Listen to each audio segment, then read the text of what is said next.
Fayyaaf nagaa bakkuma jirtanitti sinaa dhaqqabu kabajamtoota daawwattoota Roraas Tube sagantaa keenya torbaanitti al tokko isiniif dhiyeessinu qabannee as iddoo jireenyatti argamna. Qopheessitoonni ana Biqilaa Xaayer Amiris na jalatti argama. Anis Amir Ahmadiin waraqaa xiyya qilleensi fuudhee akkamsa? Takoe namni Amir Ahmadiin hin beeka. Atfa Amir Show baafattee yaati dalagaa keeti. Ana Amir Show baafatteetin Amir Show kanaan nama hunda barsiise. Amma kan guyyaa keessa lafumaa keetti mee Amir Ahmadiin Yusufin godhadhee Facebook kan. Maqaa abbaa keetii kana mul'ifachuu barbaada. Akkas hoggaan godhuu barbaada namni manuma keessa naqaate komiin.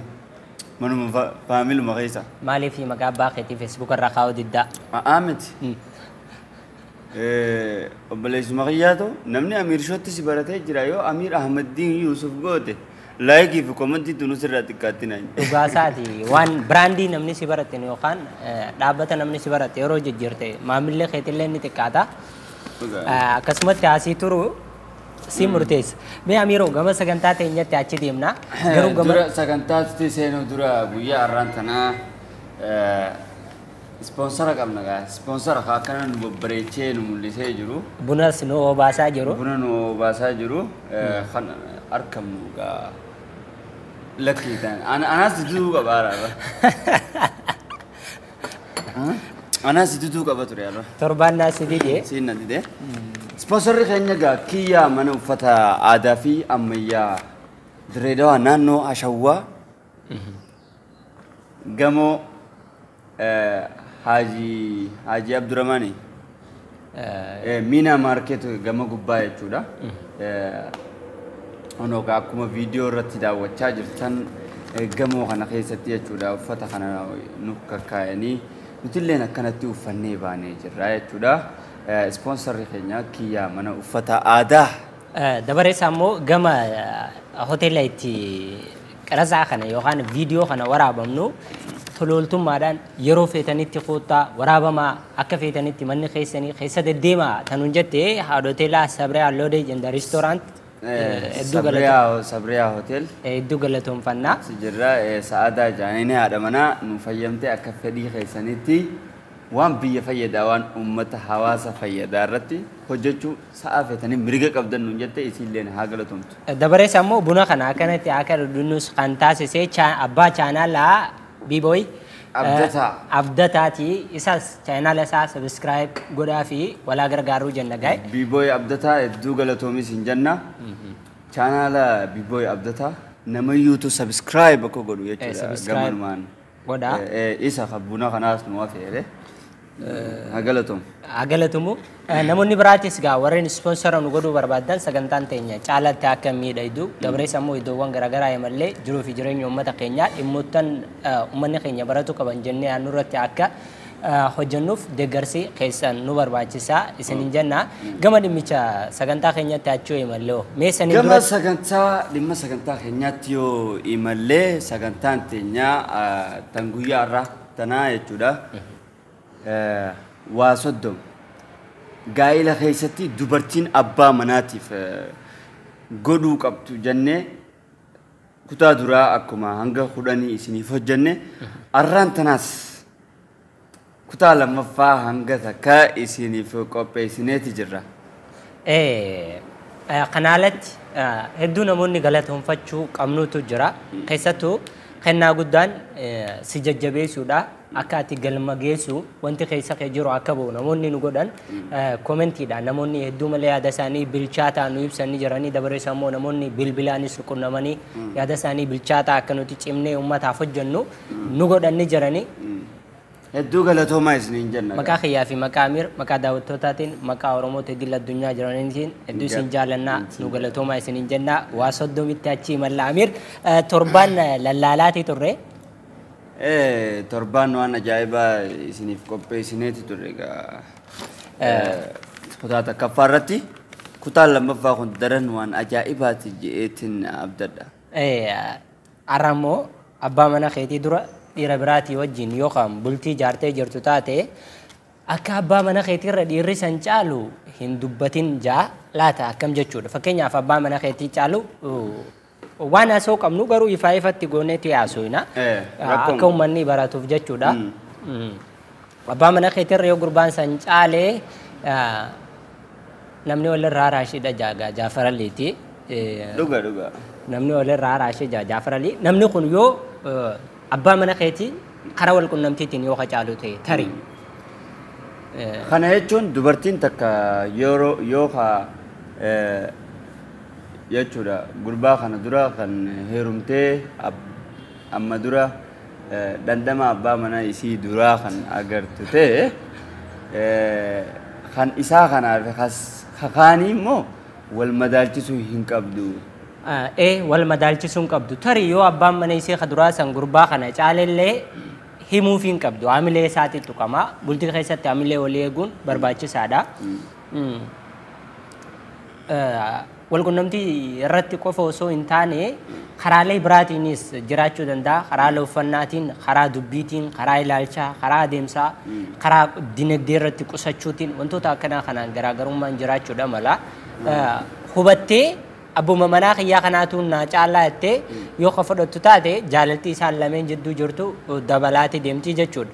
Ati dhidhiibbaan keetii fi dubbiin keetiis hin tolu yoo ka jettuun taate ammoo. Awwa bara abbaan manaa kiyya ka duraanii dhiira shurrufkaaba.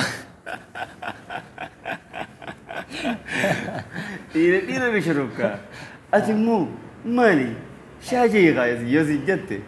Shaajii jechuudha. Garuu gabarumaan warra dhiiraatiif illee akka ta'utti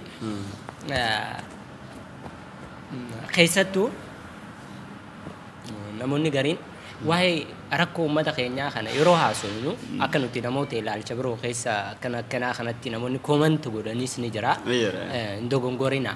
Nuti uummata keenya barsiisuudha kaayyoon keenya malee uummata keenya balleessuuf miti. Wanni namni biraa nu dura addunyaan tarkaanfattee itti deemtuun beekumsa isaanii gama miidiyaa fidaniiti uummata isaanii balaarraa dandamachiisaniiti sadarkaa kana gaan. Bar dhugaadha. Kitaabni nuuni jiraame amma fakkeenyaaf akka amantii islaamaatti kitaaba buluuqaa namni qaroo waan hedduu irraa argachuu danda'a. Kuni waan qaanyii qabu miti kitaaba irrattis waan ba'ee jiru waa hedduudha namni keenya immoo ni qaanfata yeroo waan takka jechuudha. Safuun akkuma jirutti ta'ee garuu rakkina hawaasa keenya keessa jiru. Amma fakkeenyaaf abbaan manaa yookaan dhiironniinis maal godhuu qabanii erga bultii keessa seenan shamarreedhaaf kunuunsa gahaa godhuu qaban eegumsa sirrii godhuu qaban erga fuudhanii mana kaatan akka waan meeshaa elektirooniksii yookaan kompiitaraa kompiitarri yookaan moobaayilummaa fayyadamnu kunuunsuudha barbaachisa. Kunuunsa gahaati godhuudhaaf qaban shamarree xiyyeeffannaa kennuudhaaf qaban dhiirri gariin erga fuudhanii bultii keessa seenan boodaanis haa ta'u sadarkaa addunyaa jaalalaa irrattis haa ta'u xiyyeeffannaan isaan shamarranii laatan xiqqaadha. Tiyya godhadhe uumaata akkam fidduu jira akkasii miti jijjiiramuutu jira wantoota akkanaa kanaatu jira uummanni keenya of eeggannaa silaa godhee keessattuu bakka hirriibaa kanattis xiyyeeffannaa laachuu qaban. Sirriitti siistama bakka hirriibaa kanaas fuula duratti isiniif qopheessineeru. Maaliif waan baratamuu qabudha? Waan baratamuu qaburra saayikooloojikaalii yeroo hirriibaa takka dhiirti takka maaliif daftee dadhabdii waan jedhu irratti yeroo gabaabaa nu eeggadha. Kanaas waan kana naaf Amiir qoftiin irratti naasofnu ogeeyyan fayyaadha. Kanaatti hojii wal qabate irratti ni afeerra. Odeeffannoon nuti laannu doktoroota wajjinis wal qabate maal jaa doktarri bakka kanarratti waan jiru ragaa qabatama wajjin waan isinii dhiyeessinu ta'a jechuudha. Saayikooloojii fi saayinsii waan kanaa. Nuti naaf Amiir saayikooloojii irraa haasofna. Warra saayinsiitis ni finna. Warra saayinsiitis ni finna akkasitti wal madaalchifnee isinii dhiyeessina. Gamatti aanutti hogguu achi dabarru abbaa mana keetiif hiriyoota isaa duratti deebii hin deebisiniif. Abbaa mana keetii amma yoo laalte bakkee hiriyoota isaa duratti yoo deebisaa kanneen beektaa kana jechuun dhiirti takka kan kabajamtuun jaartiin namni dhiirti jaartii qabdu jaartiin kabajamtu. Amma fakkeenyaaf jaartiin ta'e yeroo uffattee babbareeddee yookaan immoo si gabbattee deemtu way abbaa manaa gaarii qabdii jaa. Akkasumatti jaartiinis jaarsaan kabajamti jechuudha.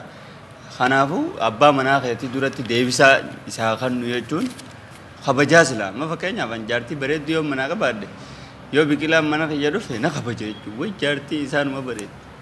Dhiiree yaa bakka. Jaartii bareedduu tana wanni mana kaayate dhiirummaa isaatiin ijaa. Jaartii gaarii tana wanni akkana yaa. Kanaafu jaarsa kee duratti nama saahiba isaa biratti jecha hamaadha yookaan immoo jecha jajjabaan hin darbatinii tanuma fakkaatti. Bareedaadha. An kaatee itti keessan deebi'u garuu bareedina kanarratti mee xiqqishoo waa jenna. Gurbaa amma namni hedduun addunyaa kanarratti bololli isaan qaban yookaan dheebuun isaan qaban dhalaa bareedduu fuudhuudha fi maallaqa bareedaa harkachuudha. Namoonni hawwaa dubartii bareedduu fuudhu namoonni hawwaa maallaqa bareedaa harkatu. Garuu namni waa beeku hin hawwu. Namni waa beeku hin hawwu. Warri beeku amma ni beeka. Saayikoolojikaalii maallaqa guddaa qabaachuun effeektii yookaan dhiibbaa akkam qabaa. Dubartii bareedduu fuudhuun dhiibbaa akkam qaba waan jirurratti ni beekan. Gurbaatu intala bareedduu takka fuudhee. Bareedduu yennaan gaa bareedduu. Bareedduu. Bareedduu. Ogguunii fi intala bareedduu fuudhu harka qabatee karaa wajji deemu. Karaa deemuun dinuma laala jalaa. Karaa deemuun diixateetu mala. Karaa deemuun diixateetu mala. Imaana dhabe gurbaan waswaasee bakka santaluma tana maaliif namni akkana na jala laala. Jette amma intaltinis maasi lallaalan santal jaan. Maasi lallaalan. Maasi lallaalanii jaaniini amma tanumaa tana keessa shamarrittiin tun yookaan dubareen tun bareedina isii hubattee jirti. Namni bareedina isaafirra beenaan balaadha biyyaaf. Amma namni tokko bareedina isaa if qaqqabataa isaa akkas jenna. Firra beekuun qabdu gaati. Bareeddee jirta firratti beekuun qabdu addunyaaf balaa fidde jechuudha. Ana hin jenne bargorsu jira nuti yookaan irratti haasa'u jira. Bareedina kee yoo firra beete biyyaaf balaadha. Biyyaafis shamarranis shamarra yoo taate dhiiraaf balaa dhiira yoo taate shamarraniif balaa bareedina sababiya. Maaliif hedduu boona? Hedduu boona. Amma kana bareedina isii kana firra beete hedduu malee adda harkifatte abbaan mana isii mataa dhaqqabuu dadhabe. Haaya boo. Bakka akka godhu dhabee gaafurmaanni dhabee isiinis bareedina isaa firra beete ijibbaate adda ba'an. Maallaqa harkati. Mi amma maallaqa qarshuma 100 takka harka qabaddu deema. Bayi karaa kana keessa namni hundis ilaalaa bara. Namni hundis ilaala kan morma jala si dhawuun dhabamu. Ifa manteen deemu. Waa lameen kana dhalaa bareedduu fi maallaqa qabattee karaa deemuun si rakkisa. Ilaalinaan hin taatu hedduu malee si rakkisaa jechuudha. Amma kana booda gurbaan maal ta'e maallaqa dhabe. Maallaqa san dibee khasaaree dhabe. Kanummaan isii hiikakummo. Waa lama dhabe. Waa lama dhabe. Amma erga waa lama dhabe gaddaan ganama rafee galgalaa ka'a. Ahaa jee. Deeni waa sadoodhaa jee. Deeni waa sadoo jechuun miskiinummaan gaariidha. Jeeti miskiinummaadhaaf galata galchee lakkaa jeequmsa tokko malee diriirfattee rafaa ooltaa yaa miskiinummaati gaarii jeeti miskiinummaa faarsa. Faarsaa jechuu keenyaa miti. Intala bareedduu saniin adda beeti takka ilmi namaa fokkotaan qabu jidduma galeessa takka wajjin bultii ijaare. Hogguu karaa deemu namni jalaan laalu wal harkifachaa deeman karaa. An jiruu kanaan dura jiraachuu ture hunda rabbi narratti hin katabin jee. Jiruun kanaan dura jiraachuu ture rabbi narratti hin katabinii. Jeeti. Eestumaaf aarumaaf jaansa. Maaliif aaree jaa? Saayiba kiyya tokkootu jaabee ta'ani jaartii diimtuun fadhu jaan. Gurraattiin fadhaata namuun irra lalle. Tagoommaa fakkaattuun fadha jee. Maaliif jennaani? Karaa kibbaa kana haadhaqee barbaaddetu qaba. Maaliif jennaani? Maaliif ije faranjiin goommaa jee gurraacha gootee maaliif ispaaltiin gurraacha taate ispaaltii adii agartee naan jee nagarree jee gommaa adii agartee nagar namni laaluun jiru jechuudha jee warra akkasiif shawwatus ni jira garuu bareedina jechuun gubbaa qofa osoo hin taane keessa hanga feete bareedduu taatus jaarsa keetiif qofa bareedduu ta'e fakkeenyaaf ani yoo rabbi jee hoggaaniin bultii ijaara osoo karaa deemu jiru dhalaa kofoo kaayate takka yoo akka malee natti tolte deemeen kofoo san bitee fi jaartiitti yaaf kaaya alan deemtu garuu jecha mooraa keessa aanaa uffattu mana keessa aanaa uffattu Robert Mugabe maal jenni beekta Robert Mugabe jecha kanarratti waan dubbate qaba barsiisaa taatee yoo mana qaraatee osoo barsiiftuu barattoonni ati barsiiftu yoo si bareede galii jaartii ta'e yuunifoormii uffisiidhaa jira ati lakki an sanillee quban qabu ani ta kuntaa kaayate takka yoo karra na bareede jaartii tiyyaaf kuntaa akkasii deebeetumaan bitaaf ammoo namni narraa ilaaleen bareedina si ana mana keessa mooraa keessa ana dura deddeemtu bakka hangasmaaf taanna taphachuu kaateef sammuuti an jaartii tiyyaaf akkas ta'uu qaba dhiironninis dubartiinis hanga feete bareedduu taatus yoo abbaa manaa qabaatte abbaa manaa keetiif qofa bareedi satirii ta'e gadhu wanti amantiin islaamaalleen uffadhaa jettuufu kanaaf bultii yeroo hedduu namni wanni wajjin teenye niin bareedettee qofa ofitti uyitee minni hunda duree jetti beekta hundinuu ijaan kajeela gammachuu tama abbaa manaa kee bira harkata kanaafuu bareeddus abbaa manaa keetii qofaaf bareediin isinijaa jaada bareedaa kaastee bar namni kun beekaatee karaarraa jallata malee addunyuma irrattu amantiin jallina nama gorsitu hin jirtu akka abbaan itti hiikkate akka manaa baasanitti anamma fakkeenyaaf sagantaa kana oguu dhiyeessinu waan bultii waan taateef namoota amantaa hunda beekan warra wal beeynuus jira noormaalii akkanatti hojjetu dubbadheetiin jira amantummaan feete ta qofa uffadhaa jettu hin jirtu amantummaan feete ta mataa qullaa deemaa jettu hin jiru sattaradhaa jetti garuu namaatiitu akkasitti falaasafee gamasitti deema kun akkuma jettee sirri waan sirratuu qabu ifubannoo namni godhuu qabu ilaalcha namniif laaluu qabu fi namni isa akka dhaabbatu addunyaan kun nama lamaan jirti namuma lamaan jirti tokko nama addunyaa tana sossoosu tokko nama namni sossoosu warri amma akkanatti kallattiin taane qabatee ilaalchan taane keessa galee karan taane deemu kun warra namni sossoosu luk maaliif ragaa kanaa jechuun amma faashinii yookaan ammayyummaan namni keenya hordofu ammayyummaa Ameerikaanotaati dhiirri keenya black Ameerikaa hordofaa dhalaan teenya white Ameerikaanii hordofti isaan kana eenyu sossoosu jira namaatu isaan sossoosu jira nama namni sossoosu rabbiin hin godhini nama ifi sossoonu haa godhu kana jenna gamattaa nutti hoggoo achi dabarru abbaa mana kee ijoollee keessan duratti itti hin dubbatin ijoollee teessan ijoollee mana keetii jechuun fakkeenyaaf filmii irratti wanni akkanaa ni mul'ata abbaa manaatii fi haati manaa ijoollee isaanii dura wal lolanii jirti ijoolleen ni rifatti family problem jaanii bar ni jira wanni akkana qorannaa irratti illee ni jira rakkoo maatiiti jira amma rakkoo maatii asirraa eegala amma namni gariin ijoollee isaa dura wal lola haadhaa fi abbaa kee ammas duratti yoo lolan impact dhiibbaa sammuurra si fiduutu jira dhiibbaa sammuurra si fida jeequmsa keessa galta nagaan harkatu silaatee maatiin bultii keessa jiran amma ijoolleen teenya yeroo guddaan isaanii tasgabbiin qaban sammuun isaanii namni laalamma biyyoottan addunyaa garaagaraa irratti namni waan ajaa'ibaa uumu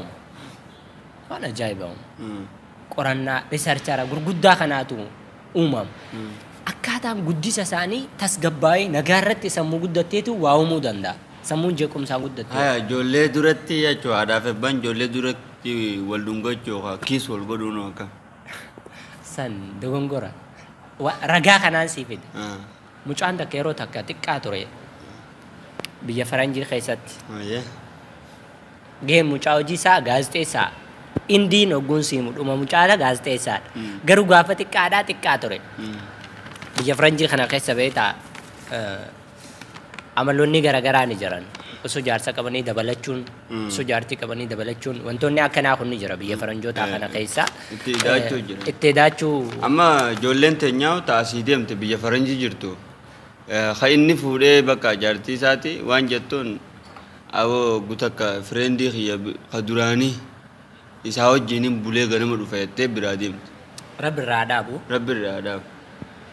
Mucaa ijoolluma teenya taasii deemte akkasitti rakkachuu jirtu jira. Naa fi Amiir waan goonuu qabnu du'aama goonaa. Du'aama isinii goona. Hogguu gamana as deebinu caan kun gaazexeessaadha. Hogguu kana maal arge beektaa? Abbaan isaa bahee kutee karaa hojiidhaa. Dhufeeti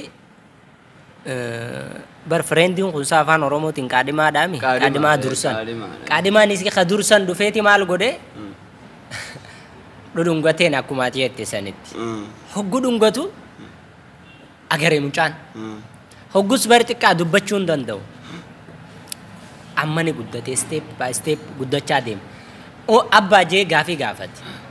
Ummaan teenyuutii jeen tiyyaa jennaan hidhiin ummaa hoo teenyuutii jeen tiyyaa jeen lakkii teetii miti jennaan maal jennaan gaafaa nan xiqqaa hidhii ummaa tiyyaa gurbaa tokko dhungatee jeen.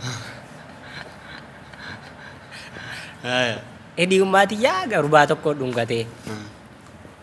Godhamee jiraan goone faayitii keessa seenan. Mucaan ammoo gootee jirtii jeeti amane. Abbaan sitti hin kijibu gootee jirti ummaani.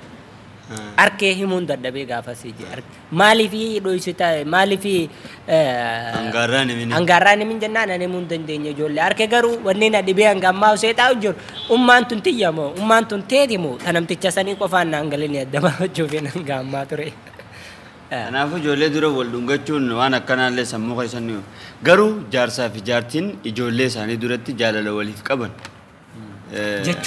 Jechootaan illee ta'uu jechuudha. Ijoollee ifii barsiifachuun gaariidha jeeti nama maaliif namni gaa jaarsaa fi jaartii yoo ijoollee dura wal arrabsan, ijoollee dura wal darbatan, ijoollee dura wal tuman innis gaafa guddate jaartii isaa tumuu yaada jechuudha. Waan akkanaa kanatti amana. Maaliif hoggaa isiin waa'ee quuftee jeeti jaartii isaa tanatti beeka. Kanaafuu ijoollee duratti waan gaarii haa daleenu gamanumaan dhaamsa keenya gamitti aanutti haa dabarsu. Namni tokko tokko Amiroo haadha manaa tanaan sirreessa jeeti tarkaanfiin taane fudhata. Warri amma nu dhagaa jiran sagantaa keenya kana warri dhiiraatiif dhalaa jechuun akka buqqeetii jaan warri waa beeku manguddoonni Oromoo akka buqqeetii jaan. Akka buqqee jechuun qabina keetiin murteessa. Yoo likki qabde likkisii qabamti. Yoo likkitti hin qabamne likkitti hin qabne likkisiif hin qabamtu. Amma dhiironni tokko tokko bar ifi daddabanii rabbiin sakkabanii jaan. Ifi likkitti qabuu dhiisaniiti daba isaaniitiin shamarran qomatan hanqina hin qaban shamarran dhiirota biraa hanqina. Wallahi hanqinni dhiirota bira jira. Maaliif yoo isii kabajee waan isii aarsaa. Ammas bar waan takkaa jira. Rakkinni guddaa wanni dhiirarra jiruuf maal seeta. Rabbiin maaliif ni kaa dhiirarra kaaye. Dhiirarra wanni kaayeef dhiirti tasgabbii waan dhalarra qabdu. Tasgabbii hoggaan sin jiru hoggaa yeroo aartitti waan murteessine. Dhalaan osoo ni kaa dhalarra kaayame taasitti aartitti takka waa takka naa gooteen beektu sin jetti maali? Waan takka naa gooteen beektu siikee sin jettee takka siikuu dandeessi. Haruma takkatti. Kanaafuu isa kan sammuu isii kontirool godhuu qabu. Sammuu isii eeguu qabu. Yeroo dura walitti dhufa waa hunda hubachiisuu qabu. Faamilii keessifin jaaladha faamilii kiyyanaa jaaladhu. Warra keessifin kabaja warra kiyyanaa kabaji. Ammaas mana isaanii bakka haati isaa jirtu dhiyeessuun qabu. Yeroo takka takka walitti dhufanii walaa dubbisan malee gandarraa fageeffatee jaartii isaa seera itti bulfachuu qabu. Waan inni itti gammaduu fi irraa aaru yeroodhaan itti himee fixee jechuudha. Isinis waan irraa aaru sanbooda waan isaan gammachiisu bulchii isaanii tursiisuu fi akkamiin jaalalaan wajjin ilmaan horanii arrii wajjin filachuu danda'anii kanarratti yoo yaadame dhalaan shamarran harkuma dhiiraa jirti. Kanaafuu qabiinsa si tolchuu qaba. Dhiirri tolchuu qaba. Shamarran waa'ee shamarraniirraa ni haasofna. Shamarran jechoota dulloomaan filatan. Jecha dulloomaan filatan. Waan haarawaa fedhan. Fakkeenyaaf waan haarawaa gonsiin jiru. Namni tokko erga isii fuudherraa kaasee hanga ilmaan shan jaadalutti bareedduu numa jaan. Bareedduu jibbite. jibbiti waan haaraa dhaga'uu feeti amma arra bareeddu yoo jeen boru habiibtii yoo jeen iftaan hani jaan iftaan tal lubbuyee jaan qashtii jaan fedhu dhahannaa dhiiga kiyyaallee hajuuni waanuma takka garuu haaraa fidee dhufuufi amma waanuma haaree sirraa eedi jechuu isin amma tokko waan haaraa gwennu muuza faa fiduu malaa maangoo garuu akkasitti jijjiiruu ni danda'a arra maangoo boru burtukaana iftaan appiil akkas jechuu bar waanuma wal fakkaataa hogguu burtukaana ni dabbar kanaaf maal godhu qaban jechoota irratti itti yaadaa warri dhiiraa dubbisaas baay'ee way dubbisaa kitaabota saayikooloojiitii jira kitaabota jaalalaatii jira viidiyoolee hunda akkuma naaf yaa mirata jaalalaa tanaa jira ta waraana addunyaa sadaffaa kaasuu deemtu jaalaluma qofaan waraana addunyaa sadaffaa feesbuukaa kaasaa janii eeganii biqilaa fi amiira irraa shakka akkam jedhe akkas kana gama dhimma itti aanutti achi haa dabaru abbaa mana kee yeroo hojii ba'u babbareechi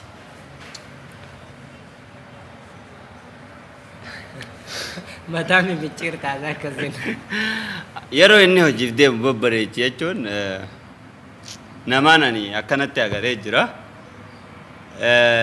isumaa babbareechee baasa gabbaasti yeroo gabbee maal jaan ambar jaan babbareedduu hedduun karaa nan dabarsituu jaan taisaan caaltuun manaa qaba jeetiin obse malee jaan innis jechoota akkanaa yoo fayyadame jechoota arra fayyadame miti akkuma ammaan tan isinifne jechoota haaree fidaa waggaa jaartii teessan manarraa baatan isiin kaawiyyaa lexi godhuufii qabdi san booda uffatee babbareedee bakka ni jiraame namni kun maaliin sosso'a mee amma fakkeenyaaf makiinaan mootora yookaan injiiniin sossooti injiin mootoraan sossooti namni maaliin sosso'a hamileedhaan sosso'a yookaan mooraalii mootiveetii isaa jaaniin saniin sosso'a dubbii ati jettee dhaggeeffattoota keenyaaf daawwattoota keenyaaf ifa baasuudhaaf jechuudha amma haadha mana keetii ganam akka huccuu kaawiyyaa si gootu yoo barbaadde arreedduu malee bakka takkatti hin deemamna kana waan akkanaa kanaa miti galgaluma sirri kaawiyyaa godheeti huccuu taan qaa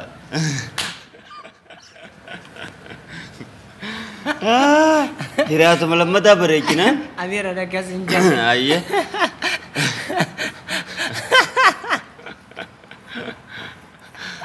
hiraanni hollam kalammataa san bareecha ganama kaawiyyaan bishaan si owwee shaawara si jira tana amiiri jee adin jenne daawwattoota anjee tana tolcha ankara biraatiin jechuu fedhe kara biraatiin saayikooloojikaalee mootiveet akka itti goonuun jeen saayikooloojii ati saayikooloojiidha bara ani saayikooloojiin fayyadame malee hin agarre anu saayikooloojikaal mootiveetiin akkaataan itti kaka'umsa bar jenne makiinaan injiiniin deemaa jenne ilmi namaa hamileen deemaa jenne hamileen tumtame jennee beekuu qabna fakkeenyaaf ganama ogguu lafarraa ka'e kaawiyyaa akka gootuuf barbaadde maal jaanni beektaa namni hundi na faarsu jira jaan namni hundi na faarsu jira sun namni hundi si faarsu jira bakkuma akkamirraan intala tana harkatte intalti tun intala warra kamiiti jaaniiti faaruun ta'e si bira kuttee warra keessanillee faaru jirti si faarsu jirani maaliin jettiimi kaawiyyaa akka ati gootu tana namni huccuu biraa godhu hin jiru ogeessi akka keetiiti ati ogummaa bultii qofa osoo hin ta'in ogummaa waa hundaa qabdi dhumatte bakka je'ee benziila sii guutuufi qaba jechuudha ganama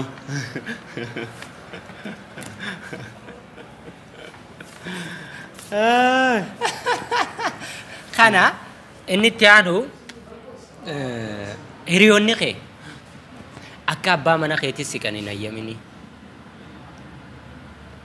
hiriyoonni dubartii sanii akka abbaa mana isii siqan ayyamuu hin qabdu hiriyaatiyya geeleetiyya umaata akkan qabu deemi waan inni barbaadu godhii fi maal tamni kun zeeroo wal baay'isa nama akkasiitti jira fakkeenyaaf abbaa mana siidhaa hiriyaa isii hogguu fuudhu agareetiin beeka bar inni kun kwaalitii qaba kwaalitii ittiin wal caalu qaba kwaalitii ittiin wal caalu haati mana isaa kun amma dhuftee fakkeenya waan takka irratti dadhabduu taati amma fakkeenyaaf jechoota jaalalaa fayyadamuu irratti dadhabduu taati geeleen isii tun garuu jechoota jaalalaa dubbachuu irratti perfeetti. Perfeetti ta'uu dandeessi. Amma abbaan manaa maal barbaada?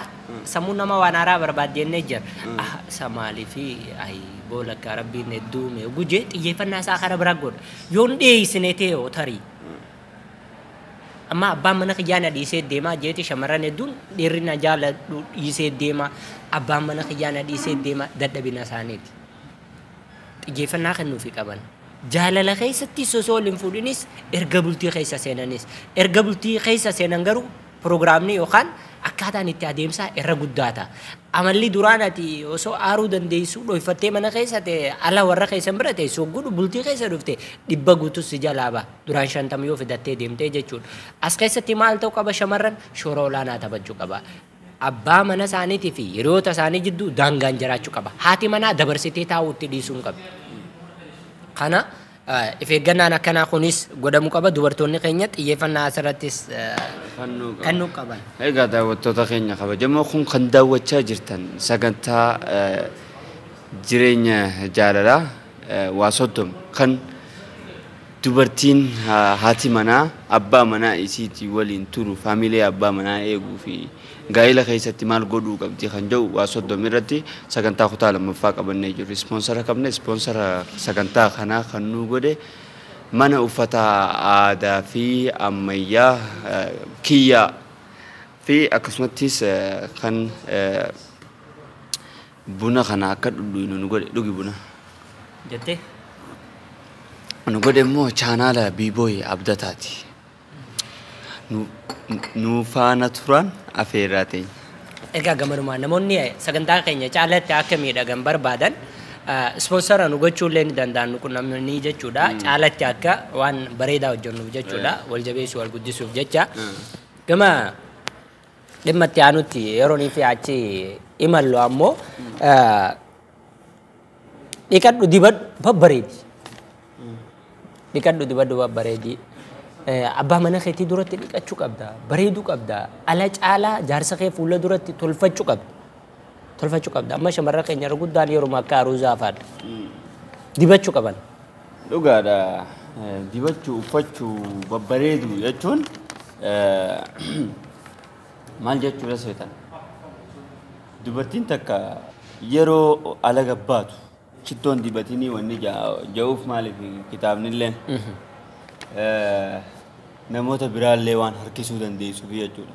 Abbaa manaa kee bira yeroo teessu uffattee diddibattee urguytee uffata akka inni fadhuuti bira taa'uun jaalala abbaa manaa keetii yoomiyyuu akka hin dulloomneef si fayyada. Kana caalaa maaliif dhiqattee dibattee babbareeduun faffacaafachuun xiibeef dubuun abbaa mana keetii duratti maaliif si barbaachisa beektaa? Tarii abbaan mana keetii shamarran si caalaa babbareedan yookaan shamarran si caalaa uffata isaanii yookaan pirootokaala isaanii babbareedan wajji ooluu danda'a. Isaanii akkasitti waan addaa ta'ee deemu arkee mana galee ati waan addaa taatu ta'ee yoo si arke hamileen isaallee ni tuqamu. Isaan maali isiin maali waan jiru keessa dhufaa jechuudha. Ija abbaa mana isaanii hogguu bar jennee jira kutaa tokkoffaa keessa jennee baatiriin abbaa mana isaanii akka hogguu isaanirratti ifu godhuudhaaf likkitti bakki baatiriin sanarraa ifu tolfachuu qaban. Likki jechuun xiyyeeffannaa ifee kennuu qaban. Pirootokaala yookaan bareedina isaanii eeguu qaban. Ani heerumee, ani ilmoo dhalee, kana booda eenyuun na laallataa wanni jaamu jiru. Jaalalliin dulloomu jennee jirraa miti. Bar namaa dulloomaa, namaa jaalala dulloomaa. Nama jaalala dulloomsa jaalalliin dulloomu garuu jaalalli dulloomee ni haaramu akkamitti haaramuun gaafidha waan bal'aa wanti adeemsa guddaa qaba jaalalli dulloomee akkamitti haaromaan waan mataa isaa danda'e dabaree ammoo eenyutu haaromsa akkamitti haaroma yooma haaroma ka'umsi haaromuu sanii maali ka'umsi dulloomuu jaalala sanii maali wantoota akka amma namni tokko tokko nama jaalallee jalaa dulloomtee jira jireenya keessatti jaalallee qaba garuu jaalallee isaanii dulloomtuun dhukkubsattuudhaan addatunis jaalaltii jalaa dulloom jaalallee jalaa dulloomte warri jaalallee jalaa dulloomte mallattoon isaanii gammachuu dhabuudha gadda amlee qabaachuu dhabuudha mootarri yookaan injiiniin keessa isaanii jiru bar jaalallee kun akka ati hojii bareedaa hojjettu si godha. Dhugaa walaa. Akka ati hojii bareedaa hojjettu. Akka ati dhamaatu si godha. Akka ati hojii dhiiftee mana galtu si godha. Garuu immoo kan chaarjii si godhu ma fakkeenyaaf yoo dubartii taate gurbaa jaalatu saniitu akka isiin powerful taatu godha. Yoo dhiira ta'es namni jaalaltii qabdee akkamatti calqee mana keessa ciisaa oolu. Yoo intalti inni jaalatu sun maaliif ciisaa ooltaa maaliif ispoortiin daleenee yoo jetteen mucaa san torbaanota akka qabiif harree gaala. Haa ta'u garuu namni jaalallee qabde akkamii ciisa gaafi. Namni jaalaltii qabde takka garaan ciisa takka labba ciisa. Waa lama dhiirri akkamii ciisa dubartiin akkamii ciisti mee komantii jalatti haadhu deebisa Diyaabeer. Komantii jalatti isin eeggan. Shamarri jaalallee qabde akkamii ciisa dhiirri jaalallee qabe akkamitti ciisa. Fungaafii teessan. Kana isiniif dhiifna. Yoon deebine ta'e gama fuulduratti sagantaa teenya keessatti naa fi Ameeritti deemna gama dhimmichatti aanutti adeemu. Fira kee yookaan maatii kee yookaan obboleeyyan kee bultii ta'e keessa naqin. Bultii ta'e keessa naqin. Amma namni tokko bultii keessa wal afeera. Rakkina isaanii dabarsanii qaama sadaffaadhaaf kennan namatti afeeran. Obboleeyyan kee bultii ta'e keessa seenuu qabu. Gonkuma qaamni sadaffaan dhufuu qabu. Gonkuma qaama nageenyaatii fi haadha mana keetii jidduu jiru atumaaf fixachuu qabu. Qaamni sadaffaan dhufe yoo ta'e balaadha. Balaa. Akkuma laalletti rabbittiin si dhiisee ittiin himinii sanarratti abbaan fedhe bultii keessatti hin amanamu. Isin lameen wal dubbachuu qabdan. Akka seeratti maal jaanii beektaa? Jaarsaa jaartii wal lolanii rakkina isaanii furachuu hin dandeenye adda bahuu qabanii jaa akka saayinsitti. Anaa fi ati wal lollee biqilaa fi abiiru waliin mufatanii rabbiin illee hin godhinii waliin mufannee walitti araaramu yoo dadhabne manguddoo finneef jidduu keenyee yoo araarama barbaadnu taate naa fi ati doomaadhaa jechuudha. Anam fakkeenyaaf dhugaa siima namoota hedduu yeroo walii aare dhiifama ifiif hin gaafadha. Naan rabsanillee dhiifama hin gaafadha. Moohuu jechuudha bara. Anis akkas. Iccitiin moohuu amma namni tokko iccitiin moohuudhaa nama humnaan hin mootu. Jechoota miira cabsaniin hin mootu. Saayikooloojikaalii daameej godhuu dandeessa. Fakkeenyaaf ansittiin fiigaa siin arrabsaa jechoota hamilee kee tuquun siin jaa. Na laaltee obboleessa kiyyaa dhiifamaa.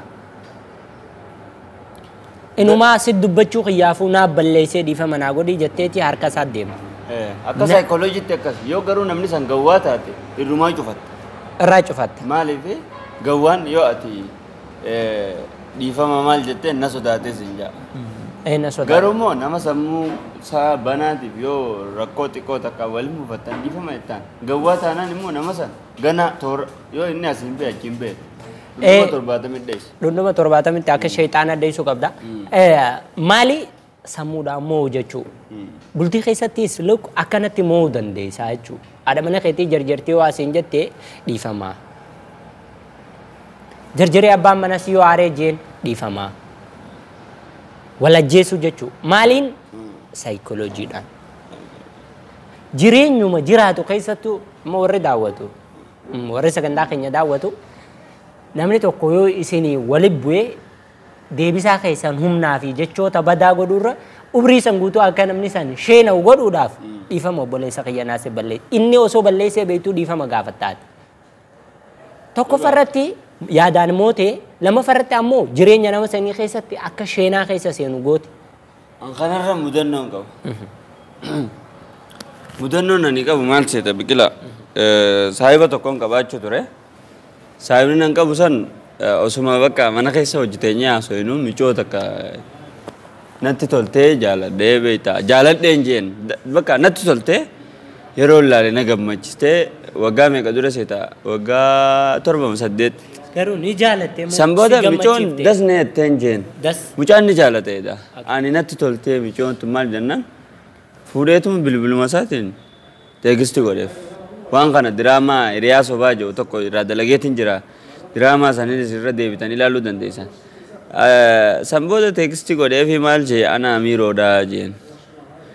Ati nama qaama dhiqachuu jiru shaawara keessaan uraan ilaaluun si beekaa. Maal dhugaadhaan akka dhugaatti isii xiqqashootiin beeka jeetiin waanuma dhugaatiin taphachiisen.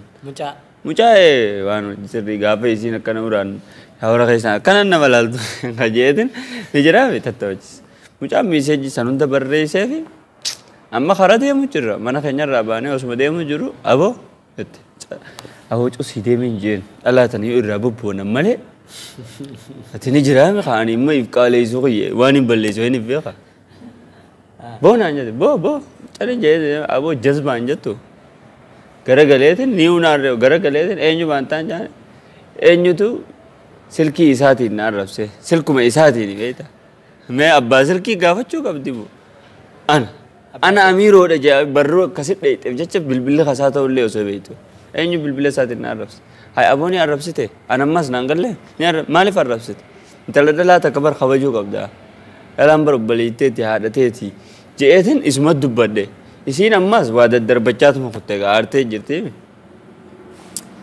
san booda ol deemne maan naan jee obboleessa fidachuu deemtii naan jee obboleessi osoo nan jiruu sin tuquun jeen naasirraa dhorka anamma isumaaf iyyaatu jira saahiba kiyyaa wajji nyaanne wajji duwina bakka tokko mana keenya wajji gallaar mana wajji gallaa san booda ay kottu obboleessa yaamu deemte naan dubbii tana finnu malee hin deemnuti honnu yaasii jeetin mana isaanii duratti itti dhaqe waan itti dhaqu silkuma isiin naqaniti hoo dubbisi naan jette hoggaan laaluuno ana amiiroodha jeete eegala hoggaa eegaluu suma dubbiseetin obboleetti yoo dhiifama naa godhi yoo bilbila kee jeetin kanneef anaa mitii garuu hin jeen isallee hin jennina anaa mitii dhiifama naa godhi hin jeetin kanneef hoggaan ol deemu ana taa'ee aaree waa meeqa dura qaqqabu jiru kana inni dhufe hoggaa dhufu na bira gattaa'eetuma ammarraa eegalee ja'a bare ani garuu hanguma sanitti jijjiiruu isaatti niin guudheefan ana amiiroodha bakka yoo sani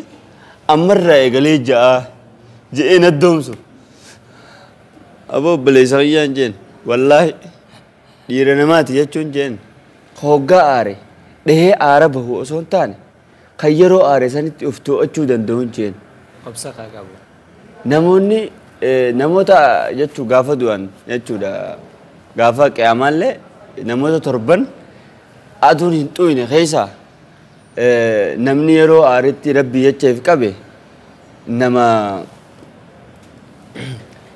namni rabbi jecheef qabe jechuudha nama sanirraa tahaa ansanii jechaan siif obsaa je'eetin kan lubbuun tiyya duraan tumillee naan jette wallolillee naan jette garuu jalaa dideetin akkasitti mo'adhe dubbiin sanuma fakkaatti jechuudha.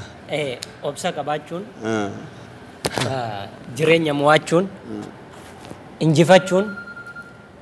injifachuun nuti jennu jireenya mo'achuun nuti jennu caaluu namni wanni nuti jennu caaltee mul'achuu wanni nuti jennu tabiraatii miti. Jireenya jechuun chaalenjii hedduu qaba yookaan mudannoo fi gufaata hedduu qaba.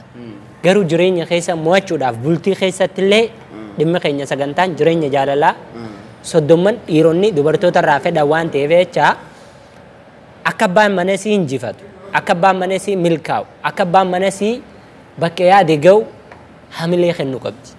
Hamileen isiisan enerjiidha isiif akka makiinaan banzeel yookaan gaaza malee hin deemnetti abbaan mana siitis hamilee isiitiin akka makiinaa sanitti deema.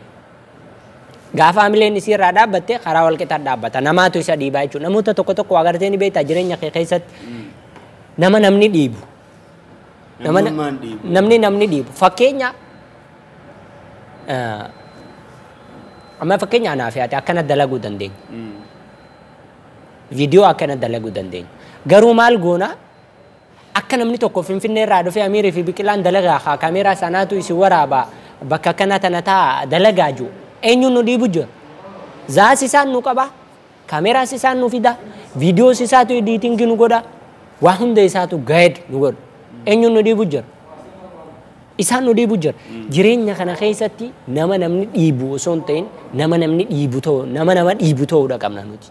Nama namni dhiibu. Warri hogguu nama dhiibnee reefu kaasteen jira. Hogguu nama dhiibnee nama addunyaa sossoosu san ta'an. Namni immoo addunyaa tanarra osoo jiru hin sossoone akka muka tortoree akka muka jigee tortoree mukni hogguu jigee akkami. Tortoree afa yookaan goggogeetumaaf. Goggogeetumaaf. Gama biraatiin akka isaan fayyaduuf jechoota paawar doggu fayyadamnu jireenya kana keessatti kibriita fudhachuu dandeenya. Kibriita xiqqaasan fudhachuu dandeenya. Fakkeenyaaf kibriita hogguu akkana dhooytu xiqqaadhaa uf gootee dhaamsuu dandeessa. Kibriita xiqqaasan jechuudha. Kibriita san fuutee citaa guddaa tokkotti yoo darbite yoo dhaamsuu ni dandeessaa? Ni jabaata. Rakkoon jireenya keessa mudatu akkas jechuudha. Bultii keessa rakkinni mudatu akkas jechuudha. Dubbiin xiqqoon takka ni uumamti achumatti uf gootee osoo dhaamsuu dandeessuuti citaa guddaa keessa geessitee darbita. Citaa guddaa keessa darbu jechuun jecha ifa ta'een gisee ilaallu gabbaastee dubbisan nama biraatiif himuu jechuudha akka citatti ilaalta. Ibidda kana maal goota? Gabbaastee himuu san akka citaati. Akka citaatii jechuudha. Hoggu dura achitti gootee osoo dhaamuu dandeessu geetee fuutee citaa keessa darbite. Bel ganaa bal'ate aboo abaluu fi abaluu wal lolan jaartii abaluutii fi abaluu wal lolan dubbiintu waluma dhalaa deemti. Maallaqa baankii addunyaa jirurra dubbii sammuu namaa jirtuutu irra guddaa bara. Qabeenya Itoophiyaan qabdu maallaqaarra dubbii sobaa ta'e Itoophiyaan qabduutu irra guddaa. Akka biyyatti yoo kalaallu taate jechuudha. Akka addunyaatti sanu. Sammuun ilma namaatun guyyatti yaada 70,000 burqisiiste. Yaada ati guyyatti yaada 70,000 yaaddaa bara. Waa 70,000 yaada amma namni hin beeku bara. Maaliif ati ni rafta? Ati ni dhiqatta. Sammuun ta'e yaaduun dhiiftu. Ati ni rafta. Amma namni tokko niin boqodhaa jaa yookaan niin rafaa dadhabee jaa. Sammuun hin raftu. Eenyuun rafa onnee boqota. Onneen maaliif boqottee akka boru dalagaa bareedduu dalagnuuf boqotte. Sammuun garuu nama yaada. Sammuun akkamiin rafti? Hin raftuu bari. Manaama kanaa wayiidhaan sammuu fide. Hay maaliif mana amma fakkeenyaa silaa sammuun ta'e akka riimootaan yookaan hogguu rafte hin jirre ta'e. Manaama maaliif agarte? Manaaba maaliif agarte? Taakka ji maaliif ganama kaatee waan kalee goote yaadatta? Sammuun ta'e rafnee jechuudha. Hojii jirti. Warra sammuun rafte rabbi nun godhe. Warri sammuun rafte hedduu beeyda. Warri sammuun rafte hedduudha. Warra sammuun rafte nun godhini. Sammuu teenya. Daawwattoota keenya kabajamoo sagantaan kutaa lamaffaa har'aaf qabnu kana fakkaata akkasuma. Garuu jecha lamaan jaafi sammuu teenya ta guyyatti yaada 70,000 yaaddu tana itti haa fayyadamnu. Itti haa fayyadamnu. Sammuu teenya bareedduu qabnu tana itti haa fayyadamnu. Sammuu teenya yaadota bareedaadhaan haa bilcheessinu qushaasha sammuu teenya keessaa haa baasu. Kana jechuun maal jechuu beektaa? Artisti Qamar Yusuf waan na taphachiise takkaa jira. Ani je akkumatti guyyaa irraan tanaa lafaa ka'ee sirba 12 baasu yoon je baasu osoon takka hin baasneen oolaa je. Akkasi sammuun teenya yaada 70,000 burqisiisus yaada 70,000 sanuun hin hojjedhu jetti waan hin dandeenyeef. Tokko. Sammuu yaada 70,000 burqisiisu san keessaa yaada tokko kasiis fayyadu. Maatii keetis fayyadu. Maatii bira kutee immoo biyyaa fi lammii fayyadu guyyatti habbaa takka itti haa dalagnu. Warra biyyaas cinqee ifis cinqoo osoo hin ta'in warri beekumsi isaa cinqii biyyarra jirtu furu ta'uu qabna. Sagantaa teenyaa asumatti. Egaa daawwattoota keenya kabajamoo jecha kanarratti waan takkaan dabalaaf. Biyyi tiyya maal naaf daleedii osoo hin taane biyya tiyyaaf maaliin hojjedhaa jechuu qabna. Kanaafuu egaa daawwattoota keenya qaqqaalii guutuu addunyaa jirtan sagantaan teenya jireenya jaalalaa bultii gaa'ila keessatti yookaan immoo bultii keessatti waa 30 kan dubartiin haati manaa abbaa manaa isiitiif godhuu qabdu. Kutaa lamaffaa irraaf qabanne kana fakkaata kan hanga ammaa isinii waliin ture Amiir Ahmadiin Yusuf. Anis Biqilaa Xaayir Ahmadiin ture. Hamma sagantaa hin irraanfatin chaanaalota keenya. Dhiifama. Ispoonsoroota keenya. Ispoonsora keenya irraanfata. Sagantaa tana akka akkana babbareedne uffanne shaashaa jennee isin dura teenyu kan nu godhe kiyyaa mana uffata aadaa fi ammayyaa.